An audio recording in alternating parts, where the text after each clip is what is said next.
देवेंद्र फडणवीस यांचा जन्मदिवस 22 तारखेला आहे आणि दिवंगत अजितदादाची जयंती आहे आणि मग सेवा कार्य करण्याचं उद्दिष्ट ठेवलं। देवेंद्रजींनी कधी त्यांचा जन्मदिवस साजरा करू नये असेच त्यांच्या जीवनातले आतापर्यंतचे उदाहरण आहेत, पण सेवा कार्याला त्यांनी कधीच ना म्हटलं नाही। आणि मग निलेशजी, आम्ही या राज्यातल्या 10 लाख परिवारांना 22 जुलै ते 2 ऑगस्ट, काल 2 ऑगस्ट पर्यंत हे सर्व शिबिरं संपवण्याचा प्रयत्न आम्ही केला। पण आज केवळ मी कणकवलीमध्ये रस्त्याने चाललोच आहे तर काही निवेदनं घेऊ, जनतेचे काही प्रश्न सोडवू या भावनेने मी जिल्हाधिकारी आणि आपल्याला फोन केला आणि जिल्हाधिकाऱ्याला एवढी सूचना दिली की त्या भागातल्या जनतेचे काय प्रश्न एकदा जरा निवेदनाच्या माध्यमातून आपण घेऊ आणि मात्र त्याच्यावर पुढची कारवाई करू। पण माननीय नितेशजी, आपण सर्वांना या ठिकाणी ह्या ठिकाणी या कार्यक्रमाची रचना उभी केली, पुन्हा एकदा छत्रपती शिवाजी महाराज महाराजस्व अभियानाची योजना तयार केली आणि निलेशजींनी सांगितलं खरं आहे, या महाराष्ट्रातल्या सर्वच विभागांनी जे उत्तम कार्य आमच्या सरकारमध्ये केलं त्या कार्याचं प्रतिबिंब म्हणून या महाराष्ट्राच्या जनतेला जे वचन आम्ही दिलं त्या वचनाची पूर्ती करण्याचं कार्य देवेंद्र फडणवीसचं सरकार, आमचं सरकार या ठिकाणी करण्याचा प्रयत्न करत आहे। मला या गोष्टीचा अभिमान आहे की आज महाराष्ट्रामध्ये हे शिबिर होत असताना या कार्यक्रमाच्या माध्यमातून या कार्यक्रमात आपले पालकमंत्री नितेश राणेजी, आपले आमदार निलेश राणेजी, प्रमोद जठारजी, आपले आमदार विक्रांत पाटीलजी, आपले अध्यक्ष प्रमोद कामतजी, आपल्या कलेक्टर तृप्ती धोळमिसे, आपले सीओ रवींद्र खेबुळकर, SP मोहन दहीकर, आपले DCF मिलिंद शर्मा, या ठिकाणी उपस्थित माननीय माजी आमदार अजित गोगटेजी, प्रभाकर सावंतजी, मनीष दळवीजी, हर्षदा वाडकेजी, संजय परबजी, काका कुडाळकरजी, अभित नाईकजी, दत्ता सावंतजी, सतीश सावंतजी, रहिना तांबेजी, संजय पळते, समोर अनेक मान्यवर आणि पत्रकारी बसलेले आहेत। सर्वांची क्षमा मागतो, मी काही तुमच्या सर्वांचे नाव घेऊ शकलो नाही। पण खरं तर छत्रपती शिवाजी महाराज महाराजस्व अभियानाचा उद्दिष्ट हाच आहे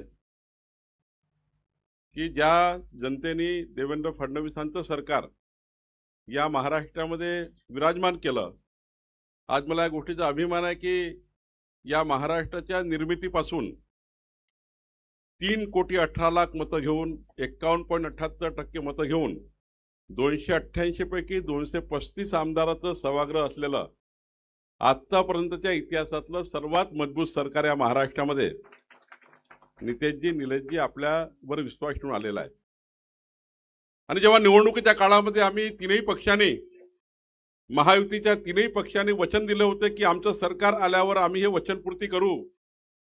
निलेशजी, नितेशजींनी जो जाहीरनामा या ठिकाणी जनतेला दिला होता, केसरकेजींनी जो जाहीरनामा दिला होता, या जाहीरनाम्यामध्ये जे अत्यंत महत्त्वाच्या बाबी आम्ही सरकारच्या माध्यमातून कबूल केल्या होत्या की आमचं सरकार आलं तर आम्ही शेतकऱ्याला कर्जमुक्त करू।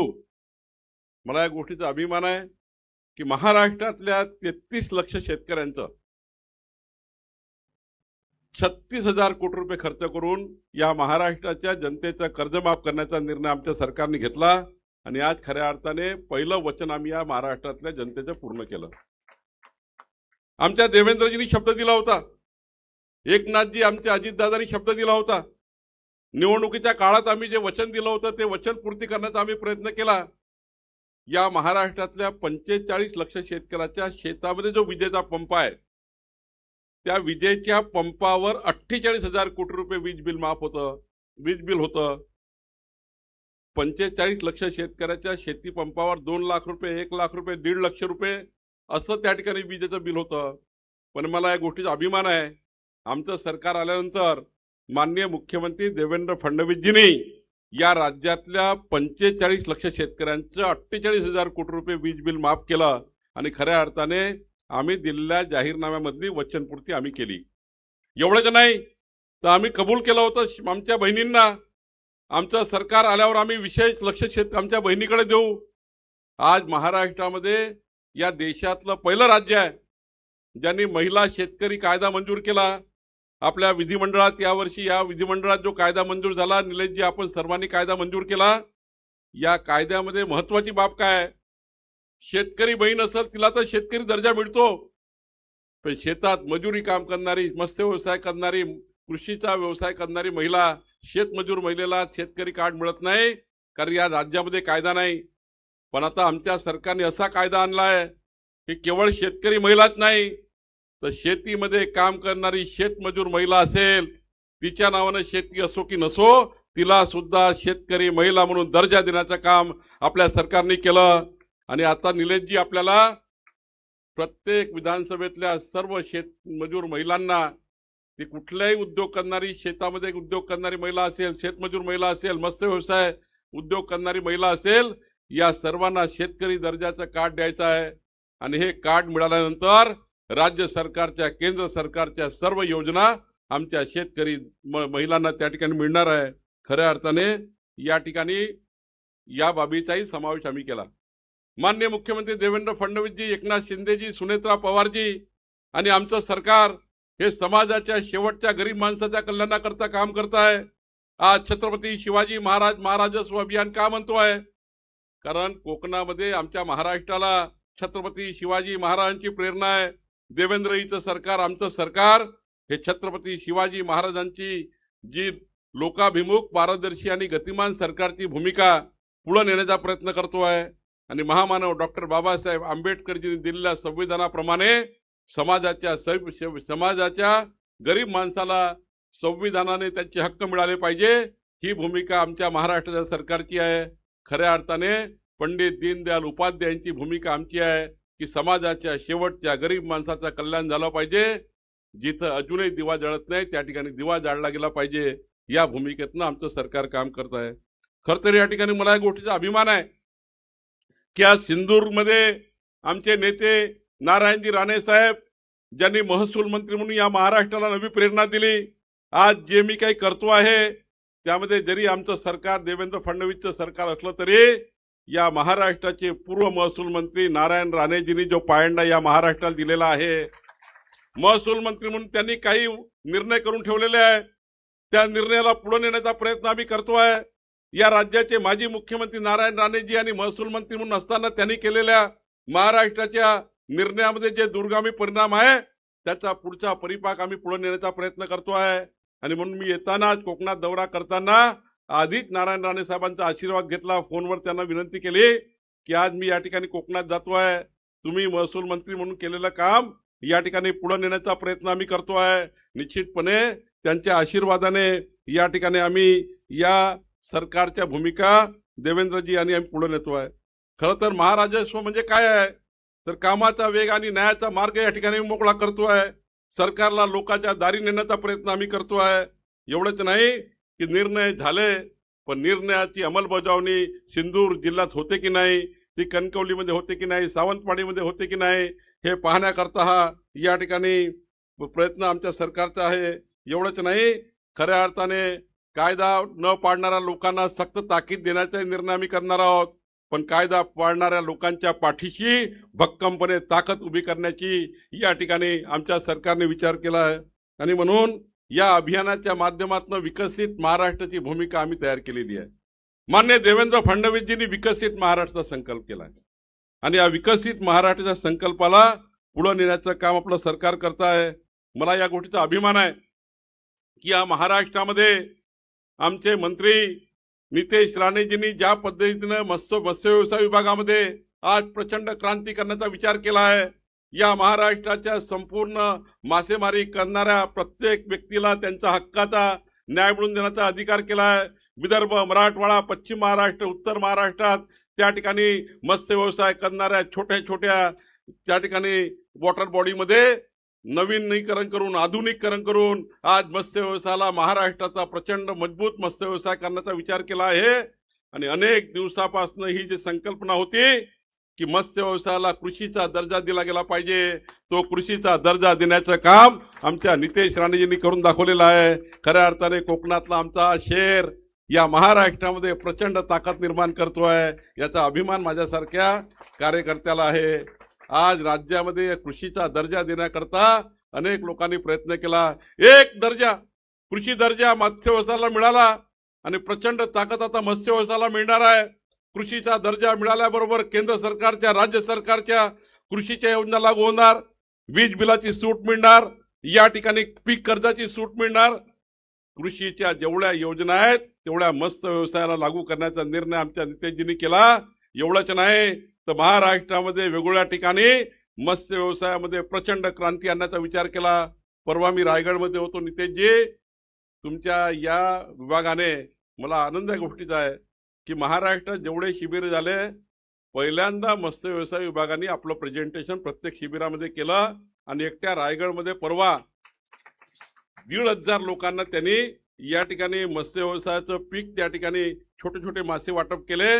3,000 रुपयाचं पॅकेट त्यांनी मोफत दिलं आणि खऱ्या अर्थाने 1,500 कुटुंबांना मत्स्य व्यवसाय करण्याकरता रायगडमध्ये त्या ठिकाणी काम सुरू झालं. छोटे छोटे व्यवसाय त्या ठिकाणी उभारले जाऊ शकतात. जिल्हा परिषदेच्या मालकीच्या छोट्या छोट्या वॉटर बॉडीमध्ये प्रचंड ताकद निर्माण होऊ शकतं. जलसंधारण जलसंपदाचे वॉटर बॉडीमध्ये प्रचंड या ठिकाणी क्षमता निर्माण होऊ शकतं. आणि परवा माननीय पंतप्रधान नरेंद्र मोदीजींनी घेतलेला निर्णय जो या कोकण किनारपट्टी करता संपूर्ण या ठिकाणी नवी उद्योगाची जोड देणारा निर्णय आणि परवाच्या माननीय पंतप्रधान मोदींच्या निर्णयामध्ये आपला सागरी किनारा इतका मजबूत होणार आहे की जगातलं सर्वात सक्षम जर कुठला विभाग असेल तर कोकण विभाग होणार आहे आणि त्या सर्वात मोठी ताकद सिंधुदुर्ग जिल्ह्याला मिळणार आहे. कारण जेव्हा माननीय नितेशजींनी आंतरराष्ट्रीय लेवलची परिषद आमच्या मत्स्य विभागाची घेतली तेव्हा खऱ्या अर्थाने पंतप्रधान नरेंद्र मोदीजींनी आपल्या महाराष्ट्राच्या कोकणच्या विभागाच्या विकासाचा एक नवा संकल्प केला आणि त्या परिषदेच्या माध्यमातून ती जे नितेश राणेजींनी या ठिकाणी कॉन्फरन्स घेतली, आंतरराष्ट्रीय परिषद घेतली, त्यावरनं माननीय पंतप्रधान मोदीजींनी परवा निर्णय केला आणि आपल्या कोकणाला आता अधिक मजबूत करण्याचं काम आमचं झालं. मला विश्वास आहे नितेशजी, आतापर्यंतच्या मत्स्य व्यवसाय विभागाच्या सर्वच कार्यकाळामध्ये ऐतिहासिक कार्यकाळ हा नितेश राणेचा पूर्ण झाल्याशिवाय राहणार नाही. खरं तर या छत्रपती शिवाजी महाराज अभियानामध्ये एवढंच सांगेल, आपल्या सरकारने निर्णय केला नितेशजी की या जिल्ह्यातले संपूर्ण शेतकऱ्याचे शेत रस्ते पांधन रस्ते पुढच्या 31 मार्च पर्यंत आमचा विभाग सीमांकन करेल. परवा मी रायगडमध्ये होतो. रायगडमध्ये 3,950 शेत रस्त्याचं सीमांकन झालं. त्या रस्त्याची मोजणी झाली. मोजणी होऊन त्या ठिकाणी दोन्ही बाजूला त्या ठिकाणी अतिक्रमण मुक्त झाले आणि मला विश्वास आहे जेव्हा शेतकऱ्याचा एक रस्ता तयार होतो तेव्हा त्या शेत रस्त्याने त्या शेतकऱ्याची जी जमिनीची किंमत आहे ती 10 पटीने वाढतं. शेतकऱ्याचा एक रस्ता त्याच्या जीवनामध्ये प्रचंड आमूलाग्र बदल करतं. शेतकऱ्याचा मुलगा शेतामध्ये का जात नाही, तो बाहेर नोकरी का करतो, कारण शेतामध्ये रस्ता नाही आहे. आणि मी हे मानणार आहे, शेतकऱ्याच्या शेतात पाणी असेल, शेतकऱ्याला दिवसानी 12 तास वीज असेल आणि शेतकऱ्याच्या शेतामध्ये जाण्याचा चांगला रस्ता असेल तर शेतकऱ्याचा मुलगा कधी चपराशाची नोकरी करणार नाही. तो आपल्या शेतीमध्ये 4 उत्पन्न कमवेल, 4 गोष्टी करेल. आणि म्हणून या ठिकाणी निश्चितची आपल्याला निर्णय करायचा आहे. मार्चच्या पहिले आमचे कलेक्टर आमचे SLR बसून या जिल्ह्यातल्या संपूर्ण शेतकऱ्याचे जेवढे शेतरस्ते आहे त्या संपूर्ण शेतरस्ते हे या ठिकाणी ग्रामपंचायतला आखणी करून देतील, त्याचे मॅपिंग करून देतील, त्यांचे अतिक्रमण काढून देतील, त्या शेत रस्त्याचं त्या ठिकाणी सांकेता क्रमांक देतील, त्याचं नंबरिंग करतील. जसं राज्य मार्गाला क्रमांक आहे, नॅशनल हायवेला क्रमांक आहे, त्याचप्रमाणे शेत रस्त्याला क्रमांक देण्याचा निर्णय आणि त्यातून त्या रस्त्याचं मजबूतीकरण करण्याचा निर्णय आणि मग मुख्यमंत्री बळीराजा पांधन रस्ते योजनेमध्ये हे रस्ते बांधकाम करून CSR असेल, आमच्या सरकारचा फंड असेल, DPC असेल, शेतकऱ्याचे शेत रस्ते निर्णय करण्याचा शेतकऱ्याचे शेत रस्ते बांधकाम करण्याचा निर्णय आपल्याला करायचा आहे. एकही शेतकऱ्याचा रस्ता हा या 5 वर्षामध्ये कमी राहू नये. प्रत्येक शेतकऱ्याला रस्ता दिला पाहिजे, भूमिका या सरकारची आहे. एवढंच नाही तर आपल्या सरकारने नितेशजी निर्णय केला आहे की 1 जानेवारी 2011 पूर्वी 1 जानेवारी 2011 पूर्वी या जिल्ह्यामध्ये सरकारी जागेवर असेल, त्या ठिकाणी कुठल्याही जागेवर असेल, केंद्र सरकार राज्य सरकारच्या कुठल्याही जागेवर असेल, या सर्व घरांचं कोकणातल्या गावागावात असलेल्या छोट्या छोट्या घराचं सर्वेक्षण करायचं आहे, त्याचं मॅपिंग करायचं आहे, सर्वांची मोजणी करायची आहे, प्रत्येकाची सरकारी मोजणी करून द्यायची आहे. CRZ बाहेर असलेले कोकणच्या किनारपट्टीवर असलेल्या सर्व गावांची आपल्याला सीमांकन करून मोजणी करायची आहे आणि ज्या ठिकाणी जिथे त्यांचं रेग्युलेशन होत असेल त्याच ठिकाणी त्यांना पट्टे वाटपाने रजिस्ट्री करून द्यायची आहे. सरकारी जागेवर बसलेल्या लोकांना जिथे आपण स्थायी करू शकतो त्याच ठिकाणी पट्टे वाटप करून 1,000 रुपयामध्ये त्याच्या घराची रजिस्ट्री करून द्यायची आहे. आणि ज्या ठिकाणी आपण कायदेशीर करू शकत नसेल, काही CRZ असेल, काहीतरी फॉरेस्टचा झोन असेल, तर त्या ठिकाणी त्या घरांना वेगळ्या पद्धतीने एकीकडे क्लस्टरच्या माध्यमातून किंवा प्रधानमंत्री आवास योजनेच्या माध्यमातून किंवा या ठिकाणी SRAच्या माध्यमातून एक ग्रुप स्कीम करून त्या गरीब माणसाच्या मालकीचे स्वतःचे घर देण्याचा निर्णय आपल्याला करायचा आहे. आपल्या सरकारने विचार केला आहे की सिंधूर जिल्ह्यामध्ये एकही व्यक्ती असा नको ज्या व्यक्तीच्या मालकीचं स्वतःचं घर किंवा स्वतःची मालमत्ता असणार नाही, असं एकही घर या जिल्ह्यात ठेवायचं नाही आहे. या जिल्ह्याची संपूर्ण मोजमाप करायचं आहे. कधीतरी इंग्रजाच्या काळामध्ये साखळीने मोजमाप झालं. इंग्रजाच्या काळानंतर कधी कुठल्या सरकारने आतापर्यंत या जिल्ह्याचं कंप्लीट आधुनिकीकरणाचं मोजमाप केलं नाही. पण निलेशजी, मी आपल्याला वचन देतो, पुढच्या 2 वर्षामध्ये सिंदूरमध्ये जेवढ्या प्रॉपर्टी आहेत, शेती आहे, वाड्या आहेत, घरं आहेत, दारं आहेत, कणकवली आहे, कोणताही जिल्हा राव, कुठलाही तालुका राव, कुठलंही शहर असो, जिथे नगरपालिका आहे तिथे नक्षा स्कीममध्ये आम्ही सर्व शहर मोजून देणार आहे.